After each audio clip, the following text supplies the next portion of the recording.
الله أكبر الله أكبر لا إله إلا الله.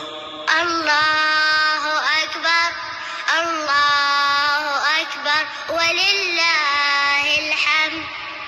الله أكبر كبيرا والحمد لله كثيرا وسبحان الله.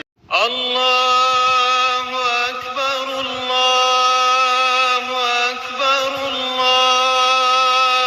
أكبر لا إله إلا الله. الله أكبر الله أكبر ولله الحمد. الله أكبر الله أكبر الله أكبر لا إله إلا الله. الله أكبر الله أكبر ولله الحمد. الله أكبر كبيرا والحمد لله كثيرا. بسم الله والصلاة والسلام على رسول الله. ازيكم عاملين ايه؟ يا رب تبقوا بخير وبصحة وبهنا، كل سنة وانتم طيبين. ربنا يا رب يعود عليكم الايام بخير والايام الحلوة، سبحان الله بتمشي بسرعة. ال10 ايام اللي هما من اول شهر ذو الحجة دول يعني بجد هما يومين جمال، وصيامهم كان حلو، اي نعم متعب، بس والله الايام فاتت بسرعة ويعني ما حسناش بيوم. ربنا يا رب يعود عليكم الايام بخير يا رب ومتهنيين. ويوم بقى وقفة عرفات ده اليوم بصوا اللي الناس بتستناه من السنة للسنة، ولو في ناس كتير ما بتصومش ال10 ايام، بس سبحان الله بيبقى بحس كده هو مقدس. يوم وقفة عرفة ده الناس كلها بتحب تصومه، حتى الناس اللي يعني مش قوي في الصيام يعني بيصوموا اليوم دون. اليوم ده جميل جدا، وعلى قد ما نقدر ندعي في اليوم ده، ندعي لاخواتنا الفلسطينيين، وندعي لنفسنا ولعيالنا وازواجنا ولكل مريض وكل واحد في كرب، وكل اي حد ليه يعني نفسه في حاجة يدعي في اليوم ده. اي نعم اليوم ده خلاص عدى وكده والحمد لله عملنا اللي علينا، بس يعني ايه بحب ان انا يعني كده يعني.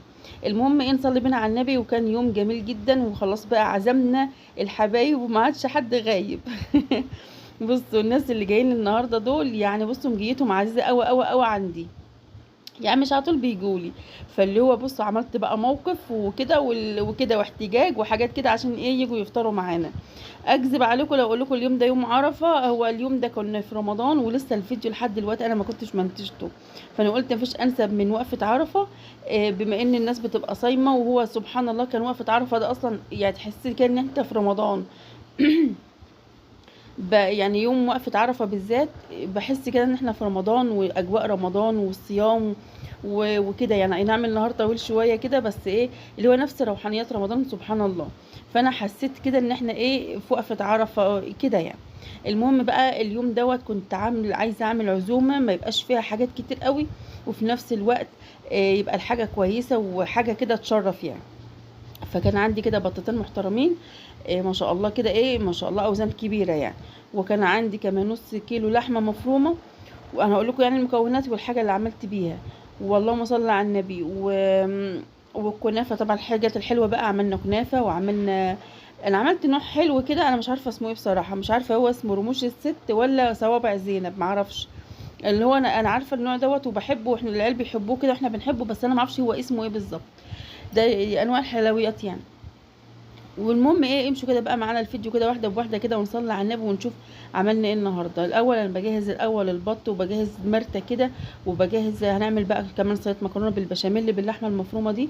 بسم الله ما شاء الله، هو نص كيلو بس والله العظيم كان مبروك قوي ما شاء الله. عملنا منه صينيتين، صينيه عملنا على وشها جبنه جبن وحاجات، وصينيه تانية عملناها ساده، الناس اللي بتحبش الجبن يبقى ايه في ساده يعني.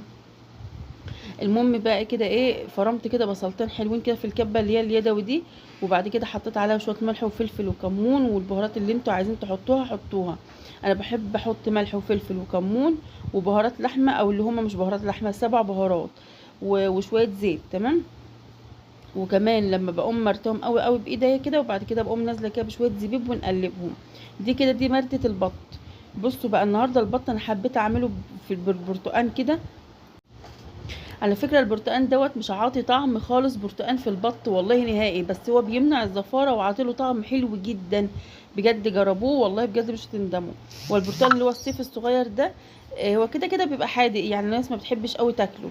فانا بنجيبه عشان خاطر كده. ممكن لما بتكون دابحين بط او فراخ او اي زفر مثلا او سمك مثلا، منضفه سمك او فراخ او كده، وفي الميه تنقعي وتقعد يعني تعملي برتقانتين 3 مع الملح والخل والكلام دوت. اصلا كمان من غير خل هو لوحده بيدي ريحه حلوه للبط وبيمنع اي ريحه زفاره. فانا عملت بقى جبت برتقانتين كده وقمت جايه عصراهم الاول، دول انا هشوح بهم البط اللي هو العصير برتقال. وبعد كده القشر بتاعهم مش هرميه. بعد ما حشيت البط بالمرته اللي احنا عملناها، وبعد كده قمت جايه حاطه القشر بقى في كل كده بطه، قمت جايه قافلاها كده بقشريه يعني بنص برتقانه يعني، عشان خاطر المرته ما تطلعش، وفي نفس الوقت برضو بتدي نكهه وطعم وكده. بعد كده بقى جبت الحله بتاعتي وحطيت شويه زيت، وبعد كده نزلنا بالبطتين الاول نشوحهم كده من داير ما يدور كده، نحمرهم يعني البط او الفراخ لما بيتحمروا الاول في الزيت، الحاجه اللي احنا نعملها بشوربه يعني، ونحمرها الاول في الزيت بتبقى حلوه او بتدي طعم حلو. طبعا انا مسرعه جدا جدا. عايزه اقول لكم الفيديو ده كان من اول النهار لما الاذان المغرب، فتخيلوا بقى طول النهار واختصرناهم في نص ساعه. فانا مسرعه جدا وكده يعني. حبيت ان انا اوثق الفيديو دوت، او يعني احتفظ بالفيديو ده يبقى عندي على القناه. اي حاجه لها علاقه برمضان، عزومات رمضان، حاجه كده تفرح بصراحه الواحد لما بكون قاعده بقى لوحدي كده، بجيب الفيديوهات بتاعه رمضان دي واقعد اتفرج عليها، بحبها قوي. المهم بصوا بقى، انا نزلت كده الوقت بالميه خلاص وسبته بقى، نقلته على العين اللي جوه دي يتكتك بقى مع نفسه خالص براحته. هنا هنعمل هنعمل الصلصه. هنسبك صلصه او طماطم نستخدمها برضو في الخضار اللي احنا هنطبخه النهارده. الاول حطيت معلقتين سمنه كده او معلقه زبده كبيره يعني حلوه، وبعد كده حطيت على شويه زيت، وبعد كده نزلنا ببصلتين حلوين كده معتبرين كده، واللي انا الاخضر ده كان تقريبا قرن شطه اخضر يعني. تمام. وبرده البهارات اللي انتوا عايزين تحطوها، برده بحط ملح وفلفل وكمون بس، هما 3 بهارات دول. ممكن ساعات بحط بابريكا، ساعات بحط شطه، مش على طول يعني، بس الاساسي ملح وفلفل وكمون في اللي هو في تسبيكه الصلصه يعني. وبعد كده كنت انا فارمه الطماطم اهو. هنا بقى هنعصج اللحمه عشان هنعمل مكرونه بالبشاميل.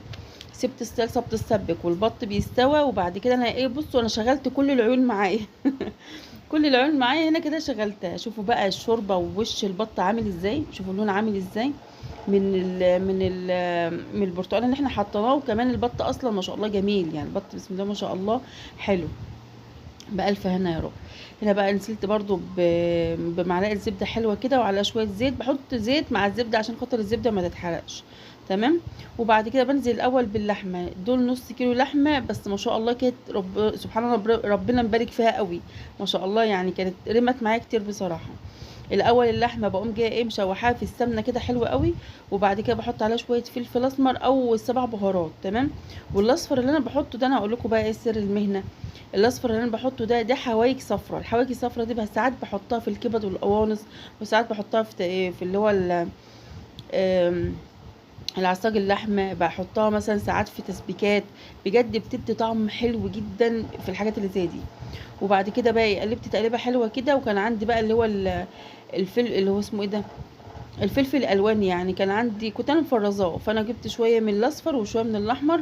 هو بيبقى حلو في الحاجات دي. شوفوا التفريزات بتنفع في الحاجات دي ازاي يعني. كنت مفرزه شويه قبل رمضان وما شاء الله كانوا حلوين، ولحد دلوقتي لسه عندي يعني منهم. وبعد كده بقى قلبتهم تقليبه معتبره كده واسيبهم شويه، وبعد كده انزل عليهم بالبصل ونعصج اللحم بقى زي ما بنعصجها عادي يعني. هنا هنعمل بقى نقشر البطاطس عشان صينيه البطاطس. هنعمل صينيه بطاطس حلوه كده. بقشر بقى البطاطس، وعندي برضو البصل اهو. البطاطس لما بنعمل لها كده مرتة بصل مرتة بصل بتبقى حلوه قوي، بتدي طعم حلو قوي. نصلي كده بينا على النبي ونذكر الله وندعي يعني في الايام الحلوه دي، ندعي لاي حد احنا عارفينه مثلا واقع في كرب، واقع في ضيقه، لنفسنا لعيالنا، ندعي لكل الناس يعني. اي حاجه احنا نفسنا فيها ندعيها يعني. ربنا يا رب يستجيب منا ومنكم، اللهم امين يا رب. اليوم ده كان يوم جميل جدا، كان يوم طويل بس يوم بجد والله كان من احلى الايام على قلبي بجد. بالذات في الصيام اي عزومه بتبقى حلوه يا جماعه. في الصيام العزومات بتبقى جميله اصلا، اما بنفطر كده مجموعه مع بعض دي حاجه الوحيده اصلا حلوه ومتعه. فبالكم بقى من الناس اللي هيفطروا معاكم دول يكونوا من اعز الناس اصلا لقلبي. فيعني ايه كده. اللهم صل على النبي. انا بادئه اليوم دوت بادئاه من بدري جدا من قبل الظهر عشان خاطر ما اتاخرش. لان ايه كذا حاجه هعملها، والبوتاجاز اصلا بتاعي يعتبر هما 3 عيون بس اللي شغالين، والرابعه يعني نص نص، والخامسه ما فيش خالص. يعني الرابعه كده طشاش، بس الخامسه ما فيش خالص. فاللي هو عشان خاطر انجز كده مع نفسي. وعندي الشعله اللي هي الصغيره دي بجد بتنجزنا قوي والله بجد. يعني لو اي حد مثلا يقدر يجيبها بتنفع، اللي هي الشعله الصغيره اللي هي البومبه الصغننه دي بتنفع والله. وما بكون مثلا الانبوبه شطبت مني ومفيش انابيب النهارده مثلا، لسه الانبوبه تيجي بكره او كده، فهي بتسد بصراحه. بطبخ عليها برضو، بعمل عليها كل حاجه، وبتقعد شويه اكتر على فكره، ما بتخلصش بسرعه يعني. اللهم صل وسلم وبارك عليك يا حبيبي يا رسول الله. جبت بقى كميه البطاطس اللي عندي، وبعد كده عملت ايه، قشرتها وعملتها حلقات، يعني ما عملتهاش صوابع، لا عملتها حلقات. حطيت بقى فلفلايه حلوه كده. ولو انتوا بتحبوا الشطه طبعا، لو عندكم شطه من اللي هي الحراقه دي، كل واحد بقى باختياره، بالذات الحاجه الحراقه دي طبعا على حسب الاختيار يعني. اللهم صل على النبي. هنا نقلت البطاطس في حاجه وحطيت عليها ميه عشان خاطر ما تسودش، لان الصينيه بقى ايه هنحط بقى المرته اللي قلت لكم عليها في الاول دي، ونعملها حلو كده ونظبطها، وبعد كده ايه نرص صينيه البطاطس حلو. يعني بصوا عايزين بقى ايه اليوم كله ما شاء الله الاكلات كلها عاملاها بنفس كده وبقلب حلو، ويعني ايه بحب، يعني فاهمين قصدي.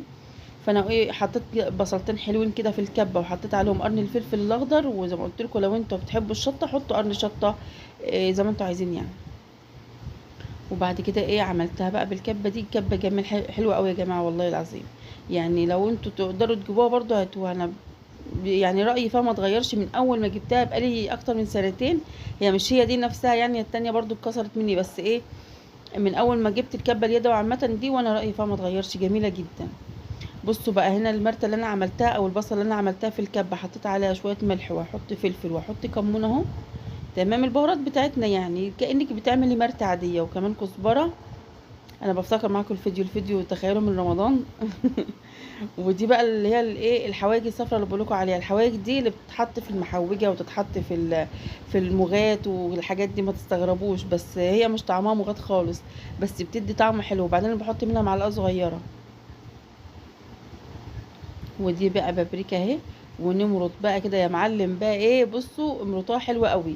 وبعد كده ننزل بقى بالبطاطس نرصها حلو كده، نقلبها في بعض.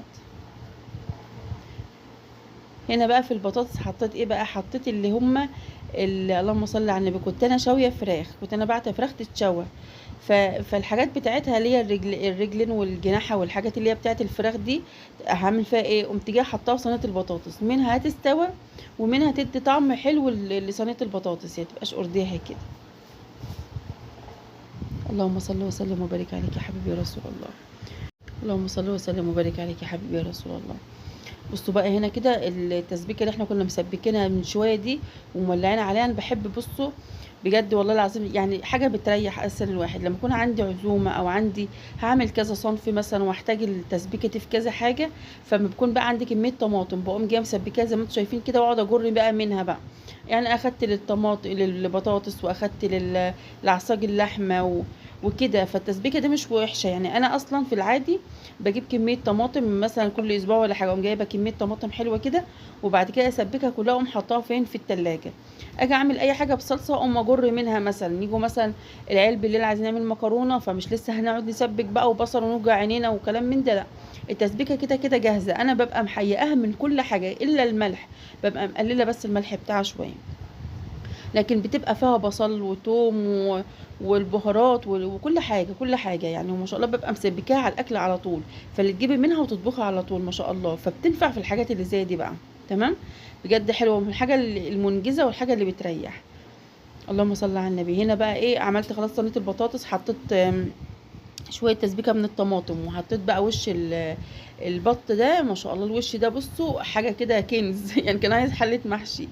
وبعد كده ايه اللهم صل على النبي، حطيت بقى شويه شوربه برضو كده كمان، وحطيت معلقه توم مفروم. برضو التوم اللي بيتحط في الفريزر ده، اللي احنا بنخزنه في الفريزر ده، حاجه بصوا من اعظم الحاجه اللي بتحصل في المطبخ اصلا. بجد انا عن نفسي لما بكون مش مخزنه توم ولسه اقعد اقشر، فساعات كتير قوي بكسل ما بعملش توم، والله العظيم. لكن لما اكون جاهز بتبقى حلوه. شوفوا بقى، باخد من التسبيكه انا ولا لسه هسبك ولسه هعمل. في ناس ما بتكون بتطبخ بتقعد تسبك وتفرم طماطم لكل اكله لوحدها. يعني سلطه البطاطس اقوم عامله شفشق طماطم، اجي اعمل اسبك للعصاج اللحمه اقوم عامله شويه طماطم تاني. طب وليه؟ طب ما التسبيكه على بعضها ونجر منها. يعني عصاج اللحمه وحطيت برضو منها من التسبيكه وزودتها ايه، عملت لها الحقيقه بتاعها وظبطتها كده وايه، وسايباها مع نفسها كده تتظبط. اللهم صل على النبي. هنا بقى ايه، ببدا اعمل الحلو برضو عشان خاطر انا عايزه اولع الفرن. اجهز الاول المكرونه واجهز الكنافه والحاجه اللي تحط في الفرن عشان اولع الفرن مره واحده. يعني احنا قبل ما يعني انا عن نفسي بكون داخله المطبخ مثلا، ببقى مقرره مثلا هعمل كذا وكذا وكذا وكذا، فانا ببقى مظبطه اموري وبرتب اموري عشان خاطر ايه. يعني انا مثلا جهزت المكرونه وقمت جايه حطاها في فرن البوتاجاز، وبعد كده ايه طفيت البوتاجاز، اكتشف ان انا لسه هعمل كنافه او مولعه تاني فرن البوتاجاز. طب وليه؟ ما هو يولع مره واحده ويسخن مره واحده، وكده كده لما بيكون سخن وكل ما هو والع بيسخن اكتر، فبيحمر الحاجه اكتر وبيظبط الحاجه اكتر. احسن ما اطفيه ويبرد وارجع اولعه تاني، فانت بتستهلكي غاز وبتبوظي الحاجه. طب وليه؟ انا بعمل كده عن نفسي. اما بكون هولع الفرن بشوف ايه اقرب حاجه هتتعمل برضو في الفرن بعملها وايه، واحملها مره واحده. فانا هنا ايه، هعمل مكرونه بالبشاميل فهتحتاج الفرن، وهعمل كنافه برضو هتحتاج الفرن. فانا ظبطتهم كده وكده. كده الكنافه برضو انا عايزه اعملها بدري شويه عشان عبال ما نفطر وكده تكون بردت، ما تبقاش بقى لسه سخنه وكلام من ده. ولو ان بقى ما عملتها برضو كانت لسه سخنه والله، بس اللي هو بحاول بقى على قد ما بقدر. جبت بقى كميه الكنافه بتاعتي، تمام. وبعد كده ايه، فرقتها حلوه قوي. انا كنت حطاها في الفريزر. اجدع حاجه كده نجيب الكنافه قبلها بيوم ولا بيومين وتحطها في الفريزر او نخزنها عامه، يعني مع الناس اللي بتحب تاكل الكنافه في الايام العاديه. مش انا طبعا انا ما باكلش كنافه غير في رمضان بس. اللهم صل على النبي. وبعد كده فرقتها حلوه قوي، بتبقى ايه، بتبقى سهله الفرق، يعني تفرقيها كده وتنعم كده معاكي. وبعد كده حطيت عليها بقى ايه، شويه زبده بلدي حاجه كده بصوا الاجا والله بجد. وبعد كده جبت بقى المكسرات اللي هي الزبيب وجوز الهند والفول السوداني. ده المكسرات اللي هي التقليديه واللي انا بستخدمها في 3/4 الحلويات اللي بعملها بتاعه رمضان اصلا، تمام. وبعد كده جبت بقى المهلبيه برضو كنت عاملاها من على بيات، وقمت عاملاها وحطيت برضو شويه مكسرات على الوش. وجبت بقى طبقه الكنافه التانية وقمت عاملاها على الوش كده وسويتها على قد ما اقدر كده وايه، وظبطتها وعملتها. خلاص خلصنا صينيه الكنافه، نسيبها على جنب عبال ما نخلص المكرونه كمان. هنا بصوا انا هعمل ايه بقى، هعصج هنا برضو كبد وقوانص عشان هنعمل شويه سمبوسه. طبعا عزومه في رمضان يعني سمبوسه، يعني هو كده. السمبوسه برضو من الحاجات اللي يعتبر انا ما بعملهاش غير في رمضان بس. انا عندي كده اصلا طقوس في رمضان، يعني في ناس كتير بتقعد تخيل عليا او مستغربين مني. اللي هو ايه، الكنافه ما بحبش اكلها غير في رمضان. البلح باللبن ما بحبش اكله غير في رمضان. القطايف كذلك ما بحبش اعملها ولا اكلها غير في رمضان. ايه تاني، القمر الدين اساسي. القمر الدين ده هو رمضان بس، والله بجد انا مش ببالغ. ففي ناس فعلا بتبقى مستغرباني. احنا هنا عندنا في البلد فرن الكنافه ده بيبقى شغال طول السنه، شغال كنافه. انا والله يعتبر انا ما بجيبهاش غير في رمضان بس. ما تخيلش الكنافه كده في ايام عاديه. هم على فكرة الناس الرمضانيين او اللي هم بيحبوا رمضان قوي ومتعلقين برمضان دول هتلاقيهم بيفكروا زيي. لكن الناس اللي عادي بالنسبة لهم رمضان عادي شهر زي اي شهر دول، فعادي ما بيخلولوش اي خصوصية، يعني حاجة تخص رمضان بس لا. بصوا بقى، انا عملت الكبد والقوانص وبعد كده ايه سبتها ورا اهي. لا مش كبد والقوانص، انا الاول شوحت الاول القوانص، قطعت القوانص الاول وشوحتها وسبتها شويه كده تدبل كده وتستوي بسرعه. ده طبعا القوانص بتاخد سوا شويه عن الكبد. وبعد كده سبتها بقى ايه شويه ونقلتها ورا عبال ما ايه جهز البشاميل. وبعد كده حطيت عليها الايه الكبد بقى، وهسيبه برده شويه وكمان شويه احط لهم البصل، تمام. انا بصوا بحاول ان انا بعمل كل حاجه في وقت واحد، يعني لا اقدر العين تفضى اقوم عامله اللي بعده، عين تفضى اعمل اللي بعده. هنا بقى بعمل البشاميل اهو. حطيت كده معلقتين زبده بلدي برضو. انا في اليوم ده انا كل طبيخي كان بالزبده البلدي. انا اصلا يعتبر يعني انا عامه ما عدتش بطبخ غير بالزبده البلدي او بالسمنه التانية لما بكون خلصانه عندي الزبده البلدي. بس في اليوم ده بالذات بقى انا متعمده ان اعمل كل حاجه، لان بقول لكم الحاجه معموله بحب. فكل حاجه كانت بالزبده البلدي. عملت شويه دقيق لوحتهم كده او شوحتهم في الزبده. وبعد كده ايه بقى لما انا بحب البشاميل ان انا ايه اخلي الدقيق ياخد لون سنه صغننه كده، تمام. وبعد كده نزلت بقى باللبن، وهنحط الوقت البهارات، وبحط ايه دلوقتي على اللبن بحب احط شوربه. لما بكون عندي شوربه وبالذات شوربه بط بحب قوي ان انا احط شوربه في البشاميل. يعني البشاميل يبقى عباره عن لبن وشوربه، ما يبقاش لبن صافي. اما بكون لبن صافي بصراحه يعني ايه ما برتاحلوش قوي، لكن لما بكون لبن على شوربه بيبقى حلو قوي بصراحه. زي اسمه ايه ده، الرقاق برضو. الرقاق لما بكون بنسقيه لبن على شوربه بيبقى حاجه تانية خالص غير لما بكون كله لبن صافي. انا بحب كده. طعم اللبن نفسه اصلا سبحان الله يعني ما برتاحلوش، فاللي هو بيكون طعم تاني بيطغى عنه او بيخبيه شويه، فانا بحب كده. وبعد كده بقى ايه عملت شويه جوز الطيب.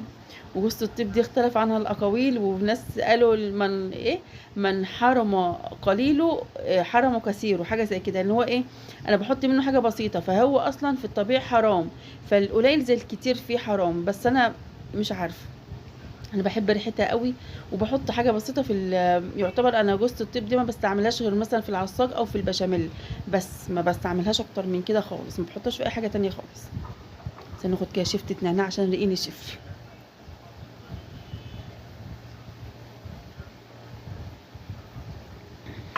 اللهم لك الحمد.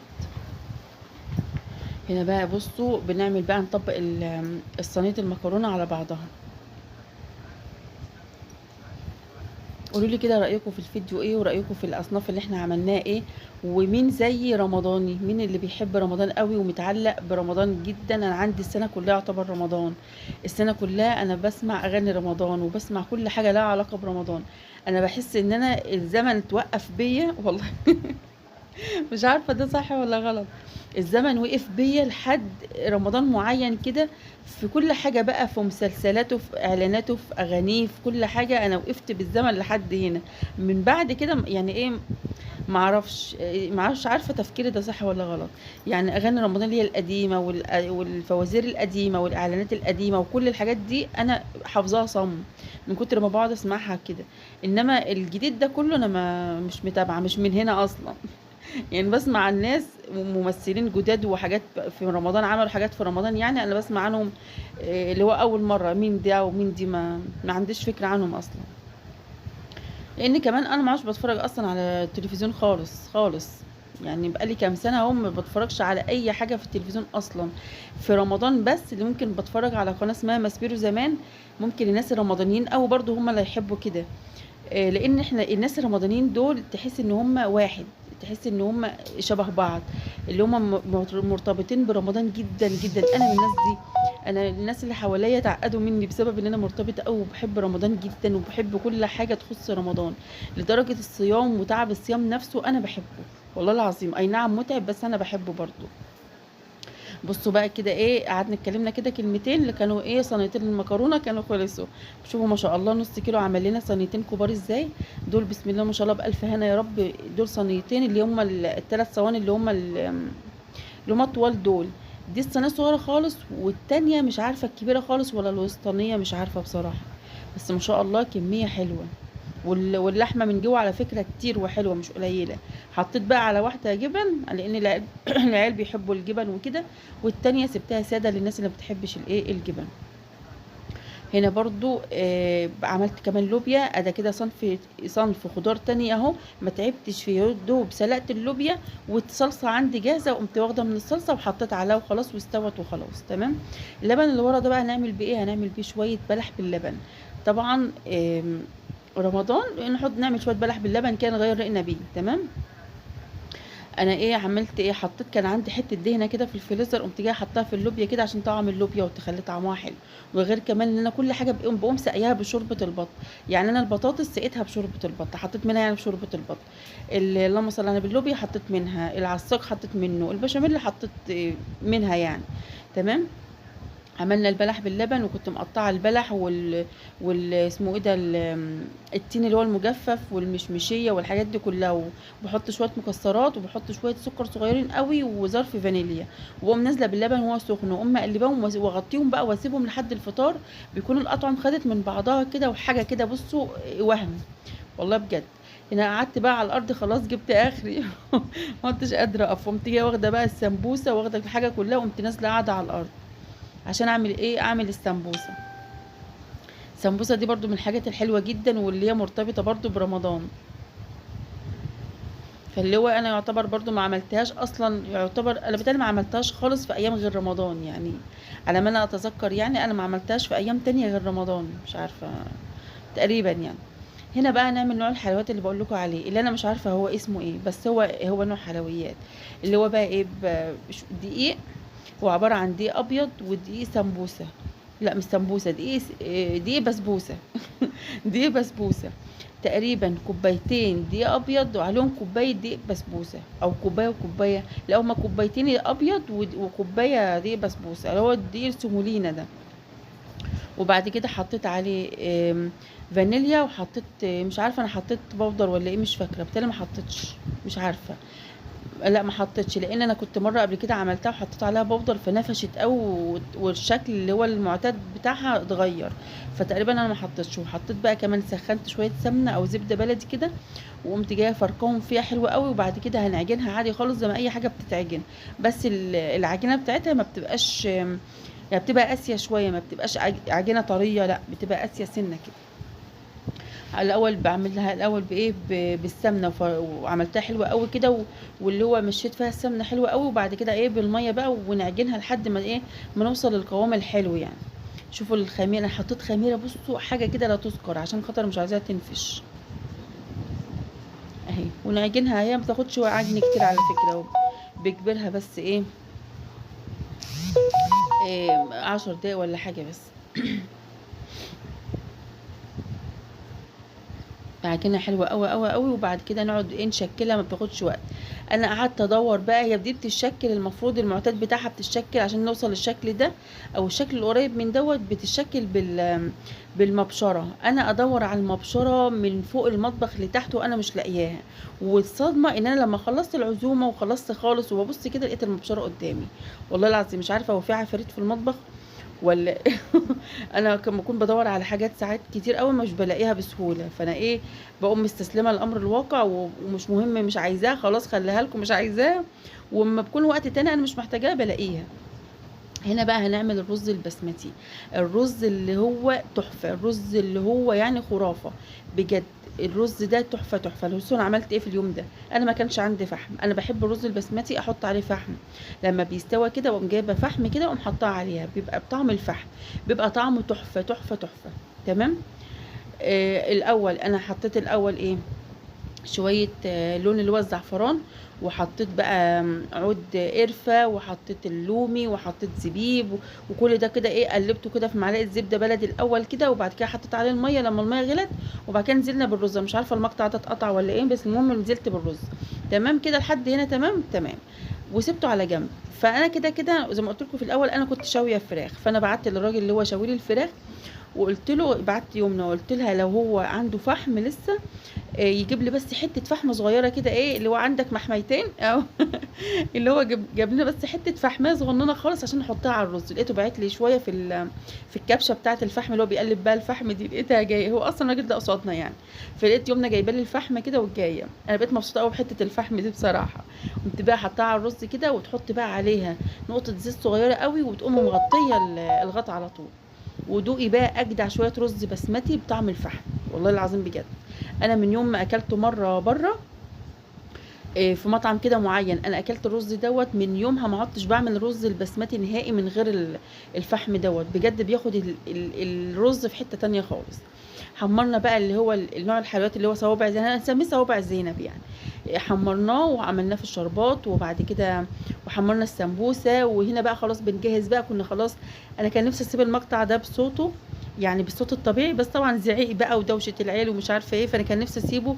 كنا خلاص بقى القران المغرب بيقول، واحلى احلى وقت عندي في نهار رمضان كله اللي هو الوقت اللي قبل الفطار على طول، اللي هو بقى مستعجلين وبنجهز والحلويات، ونشوف الكنافه احمرت ولا لا، ونشوف القطايف احمرت ولا لا، وكده يعني. فده كان يعني من احلى الاوقات عندي في النهار بحاله بصراحه. هنا بقى ايه عملت الطحينه وحطيتها كده في اطباق، وبعد كده عملت البلح باللبن دول. انا عملت غرفت دول بس لان مش كله هياكل بلح باللبن، يعني مش كله مأيده قوي، فانا غرفت دول بس دلوقتي مؤقتا، وسبت بقيه العلبه جنبنا، اللي عايز انا بقيت احط له. وهنا بقى ايه، دي صوابع زينب بقى بعد ما حطيناها في الشربات بتطلع طبعا ناشفه مقرمشه، وفي نفس الوقت طريه بتفري كده في البق على طول اهو. بصوا شكلها بيلمع وشكلها حلو ازاي، شكلها حلو قوي بصراحه. انا ده كان ايه، حد من المعزومين بيحبها فانا عاملاه عشان خاطره، وفي نفس الوقت كمان هو نوع حلويات يعني ايه مرتبط برمضان، فانا برضو حبيت ان انا اعمله عشان كده، زي الكنافه كده اهو. غرفنا الطبق دوت، وبعد كده ايه لسه شويه كده هنغرفه. وطلعت بقى المكرونه وطلعت الكنافه بس الكنافه كانت لسه سايحه شويه، فكده اغرف منها لقيت المهلبيه من جوه لسه ايه سايحه كده وهتبوظ مني، فقمت سبتها قلت ايه مش مشكله، ايه اما نخلص غرف الاكل وبعد كده نبقى نكمل الكنافه. كان الرز استوى وكانت البط استوى واتحمر، والفراخ كانت نبعتنا جبناها خلاص وهنحطها دلوقتي على وش الرز. وبصوا كانت وليمه جميله قوي وعزومه جميله طبعا.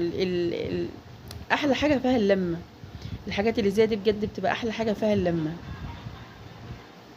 اللهم صل على النبي.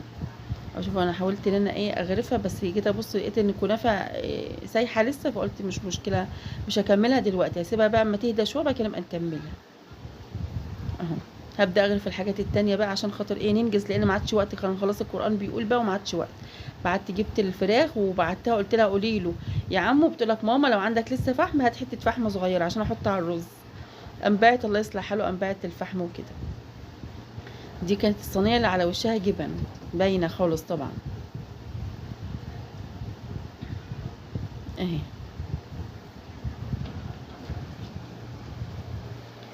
اللهم صل وسلم وبارك عليك يا حبيبي يا رسول الله.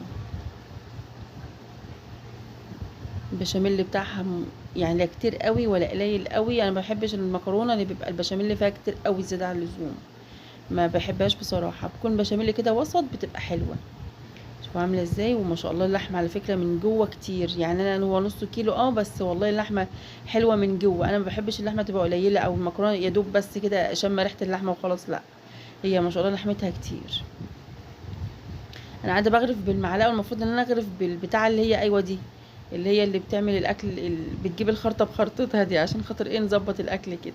المعلقه طبعا بتجيب نص المكرونايه وبقيه المكرونه، او يعني نص خرطه المكرونه والباقي تتفتفت، لان برضو المكرونه لسه دافيه ما بردتش قوي. شوفوا الرز بسم الله ما شاء الله ما شاء الله مفلفل، وبصوا ولا كلمه بجد، كان ولا كلمه بصراحه. وعملت برضو شويه رز بالشعريه، يعني ممكن حد ما يكونش بيحب الرز اللي هو البسمتي، بس اكيد ما فيش حد اسمه ما بيحبش الرز البسمتي، بس هي الاكل اذواق بقى. فقلت اما اعمل شويه رز بشعريه برضو جنب الاكل.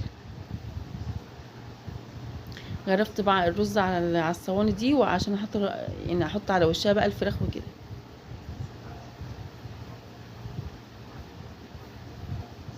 اللهم صل وسلم وبارك عليك يا حبيبي يا رسول الله. اللهم صل على النبي، اللهم صل على النبي.